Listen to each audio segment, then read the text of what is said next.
होइन नेपालीलाई के भयो कि यार, कन्टेन्ट भन्दै के हालिरहेको।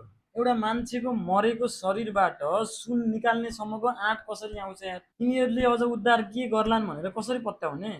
ग्यासको सिलिन्डर निकाल्नु उसको बाध्यता थियो होला, त्यो बुझ्न सकिन्छ। तर यो त अति भयो कि, दिस इज टु मच। कसैले आधा आधा टुक्रा भएको शरीरको भिडियो हालिरहेको छ, कसैले पुरानो भिडियो निकालेर फेरि पोस्ट गरिरहेको छ। तर त्यहाँ पनि अलिकति मानवता त हुनुपर्छ नि। त्यो एउटा मान्छेको शरीर हो, कसैको परिवारको सदस्य हो, कसैको आफ्नो मान्छे हो। तपाईँको आफ्नै परिवारको मान्छे भएको भए पनि यसरी नै भिडियो हाल्नुहुन्थ्यो?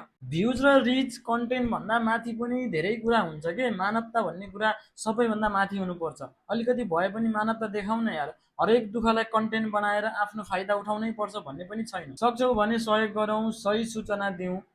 किनकि तपाईँको गलत सूचना सेयर गर्दाखेरि सायद एउटा सही सूचना चाहिँ ओझेलमा पर्छ र त्यही सूचनाले कसैको ज्यान बच्न पनि सक्थ्यो। कन्टेन्ट भन्दा पहिला मान्छे बनाऊ के।